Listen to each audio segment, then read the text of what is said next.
Hello, habari Pioneer. Karibuni katika jukwaa letu la taaluma Official Hudhei Pi Update. Kama wewe ni mara yako ya mwanzo kuhudhuria katika channel yetu hii, tafadhali usisahau kusubscribe, lakini pia vile vile usisahau kuwasha kengele ili uweze kupata taarifa zetu kwa wakati. Video yetu ya leo tutafundisha vitu viwili muhimu. Tutafundisha ni namna gani ya kuweza kununua Pi katika OKX, lakini pia vile vile tutafahamisha ni namna gani sasa ukisha kununua kuweza kuhamisha kutoka katika OKX na kupeleka katika Pi browser katika wallet yako. Niliahidi kwamba nitatoa hii video kwa ajili ya kuweza kuwafahamisha watu namna gani ya kuweza kufanya. Ikumbukwe video 2 zilizopita tulishaeleza namna gani ya kuweza kujinunulia USDT wewe mwenyewe ukiwa na Tanzania shilling ili uweze kupata kununua Pi. Tulieleza vizuri na zinaeleweka na ni rahisi kila mtu kuweza kufahamu ni kitu gani ambacho kwamba unatakiwa ufanye. Kwa hiyo fuatana nami mwanzo hadi mwisho katika video hii ili uweze kujifunza hivyo vitu vya msingi ambavyo kwamba ni muendelezo wa zile video ambazo kwamba zimemaliza. Kitu ambacho kwamba utatakiwa kufanya baada ya kununua USDT katika exchanger ya OKX kupitia mawakala, utafuata mchakato huu ambao kwamba nitakuelekeza hapa. Kwanza unatakiwa ufungue application yako ya OKX na uweke kwenye sehemu ile ya home screen kama inavyoonekana. Halafu sasa unakuja kukliki kwenye sehemu ya asset chini kabisa. Ukisha kukliki kwenye sehemu ya asset, utaona coin zako ambazo kwamba unazo. Kama hapo tunaona Pi, tunaona na USDT ambazo kwamba tulizinunua katika ile video iliyopita. Nadhani mliona ilikuwa ni harama kama 900,000 na elfu 90. Kwa tukapata idadi hiyo hapo ya 361. Kwa hiyo sasa kitu kingine unakliki kwenye sehemu iliyoandikwa trade hapo katikati. Alafu ukisha kukliki itakuleta kwenye sehemu hii ya trade. Juu kabisa kuna sehemu ya search kule, utakliki juu kabisa. Kwa hiyo sasa utasearch aina ya coin unayotaka kununua. Kwa vile tunataka kununua Pi, tutasearch Pi kama unavyoona hapo. Halafu utakliki hiyo pair Pi USDT. Kwa hiyo wewe upo na USDT lakini unataka kununua Pi, kwa hiyo itabidi ukliki hiyo pair hiyo hapo. Kwa hiyo baada ya hapo unakuja kwenye sehemu ya aidha kama unataka kuseli kubai, utachagua wewe mwenyewe, lakini unakliki kwenye sehemu hii hapa ya limit order. Kwa hiyo wewe utaweka market order. Utabadilisha, utaweka market order. Kwa hiyo baada ya hapo utakuja kuweka sasa amount ambayo kama unataka kununua Pi, kwa sababu ndo upo na USDT stablecoin. Kwa hiyo unataka kununua Pi kwa kiwango gani. Kwa hiyo kama unataka kuingiza kwa idadi, utatype hapo. Utaingiza kwa kutype. Lakini kama unataka kuingiza kwa percentage, utaweka asilimia. Utakuwa una press huo mstari mbele, unaonyesha asilimia unayotaka kuweka. Kama ni 100 zote unaweka asilimia 100. Halafu kinachofuata sasa, ukisha kuweka idadi ambayo kwamba unaitaka wewe mwenyewe kama nilivyoeleza, unaweza kuchagua kuandika, unaweza kuchagua kutumia mstari kuweza kuselect. Kwa vile sisi tunataka kununua zote, tutaweka 100. Halafu unakuja kukliki kwenye neno nini, buy. Kwa hiyo ukikliki buy, itakuambia kwamba order placed, kwamba tayari order imeshawekwa. Na unapoweka market trade, kwa hiyo inakuwa pale pale ukikliki to buy au sell, automatically inakuwa inanunuliwa. Kwa hiyo nadhani tunaona saizi badala ya Pi zile zilizokuwepo mwanzo 200 na kitu, saizi tumepata Pi 744.5. Hivyo ndo namna ambavyo kwamba unanunua baada ya kujinunulia USDT. Changamoto ipo kidogo katika mchakato wa kununua USDT, lakini once ikishakuwemo katika exchanger ni very easy. Unanunua na unaweka. Kwa hiyo sasa ukisha kununua zikiwa ziko pale, ni kwamba thamani itakapokuwa inaongezeka, basi pia vile vile utaona faida pia inakuwa. Lakini pia vile vile ikiwa kama soko litadrop, utakuta ile amount inapungua, isikutie wasiwasi. Hiyo ni kawaida. Kwa hiyo sasa unapotaka withdraw na kuja kukliki kwenye sehemu ya withdraw juu, alafu na click withdraw, tayari with crypto. Halafu juu unakuja kusearch kama kawaida. Una search aina ya coin unayotaka. Kwa vile sisi tunataka Pi, tuna search. Tukisearch unakuja kwenye orodha, unaiona. Ukisha kuiona kwenye orodha, chini kabisa unaiclick. Halafu sasa unachagua kwenye sehemu iliyowekwa exchange au wallet. Kwa hiyo kwa vile sisi tunataka tuhamishie nje ya huku kutoka OKX tupeleke katika wallet yetu, utakliki pale. Baada ya hapo itakuleta kwenye sehemu hii ikionyesha sehemu ya kuweka address, amount unayotaka kuwithdraw na fee ambazo kwamba watakata wao unapotoa na mambo mengine. Kwa hiyo unachotakiwa kufanya, utakuja kuclick, utapress huku chini kwenye huu mshale. Chini kabisa kuna mshale. Ukishakufahamu vile vitu vya juu vinavyotakiwa kujazwa, kwa utaklik huu mshale chini, utaupress kupeleka kulia. Kutoka kushoto kupeleka kulia. Kama tutakavyoonyesha hapo namna gani ya kuweza kufanya.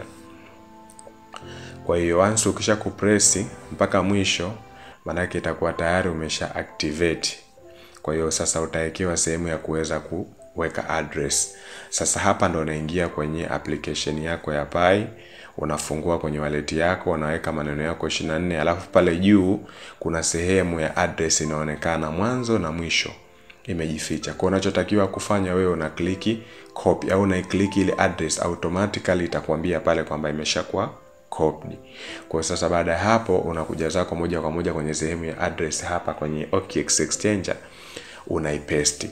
Lakini ni lazima uanzie kwenye application yako. Kwa hiyo baada ya hapo sasa kinachofuata, hatua ya pili, unaingiza amount. Nataka nitume kiasi gani kutoka kwenye OKX kupeleka huko. Kwa hiyo amount unayotaka unaingiza. Nataka nitume 484 kutoka kwenye 744. Kwa hiyo halafu sasa nitaonyeshwa na fee ni kiasi gani. Nitaklik neno submit. Kwa hiyo nitasubiri. Nitaletewa information hizo hapo, utaklik I understand, alafu utacontinue. Hii inakupa warning wewe kwamba kama hukuwa makini katika kuselect network na kuweka address, ukumbuke kwamba muamala ukifanywa kwenye blockchain haurudi. Kwa hiyo ndio nakupa tahadhari. Kwa hiyo baada ya hapo itakuleta kwenye sehemu ya kodi. Kwa hiyo itategemea kwamba ni kodi gani ambazo kwamba umeziwezesha kwenye application yako ya OKX kwa ajili ya security. Kwa hiyo kama ni email utaklik, kama ni app authenticator, kwa mfano kama unatumia zile application ambazo kwamba Google authenticator ile, kwa hiyo utakwenda kuchukua kodi, utakuja kuweka, utajaza hizo kodi. Kwa mfano kama hapo tayari tumeshatumiwa kodi zetu, tunakuja kuingiza. Lakini pia vile vile kama kwenye authenticator tayari umeshatumiwa kwenye application, utaweka. Kwa wewe ikiwa haujaweka hivyo, unaweza ukaletewa option mbili ya namba ya simu na email. Wakati ulipojisajili uliviadi hivyo vitu. Kwa hiyo utajaza hizo data zako vizuri sehemu zote mbili. Halafu ukishakumaliza kujaza, kinachofuata sasa utatakiwa manake kwamba uje ukliki kwenye sehemu ya kuconfirm. Sawa. Kwa hiyo tunaweka hiyo ya authenticator ambayo kwamba ni ya Google authenticator tunajaza, na hii inakuwa kila baada ya dakika moja inabadilika. Kwa hiyo unatakiwa uweke manake haraka. Kwa hiyo baada ya hapo ukisha kuconfirm, manake tayari umesharuhusu muamala kwa sababu kodi zile ulizoweka zote ndizo. Kwa hiyo hapo tunachofanya tunakliki kwenye details, una view, unasubiri sasa ili manake Pi zako ziweze kuhama kutoka kwenye OKX mpaka kufikia kwenye Pi browser yako. Kuna hizo steps hapo tayari.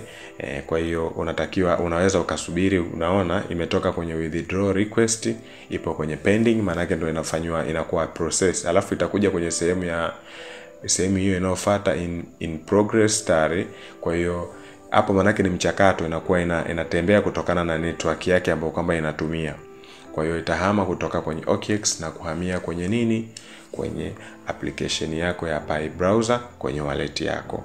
Kwa hiyo tusubiri tuone nini ambacho kwamba kitajitokeza, ili manake tuweze kufahamu kwamba kumbe ni kweli nikisha kununua hizi Pi zilizopo katika OKX ni real Pi ambazo kwamba zilikuja kuuzwa na pioneer wasiojua samani. Na ndio maana hata nikizishift kuzitoa huku na kuzipeleka kwenye Pi browser zinakwenda na zinaonekana zikiwa ni real Pi. Kwa hiyo hii video ndio itakupa somo uweze kuona ni nini ambacho kwamba kinatokea. Kwa hiyo tusubiri ikiwa hapo manake ikiwa processed tayari iweze kutumwa kupelekwa huko kwenye sehemu husika.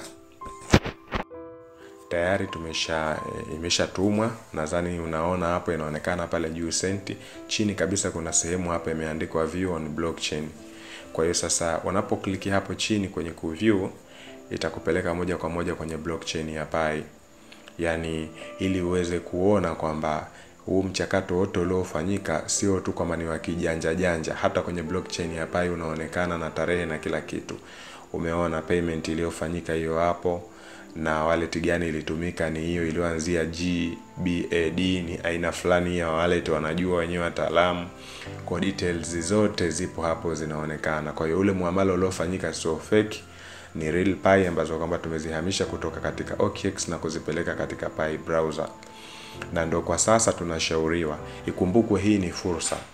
Ni kama kipindi Bitcoin watu walipotoka kwenye mchakato wa mining 2009 ilipokuja kuingizwa sokoni, ilikuja kwa staili kama hii.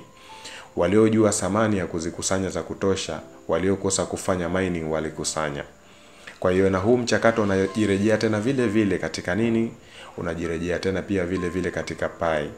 Kwa hiyo once Pi core team watakapo activate code na kuacha mifumo iweze kufanya kazi ya application, ndipo sasa utakuja kujiona kwamba umeshachelewa. Kwa nini ukuchukua fursa mapema?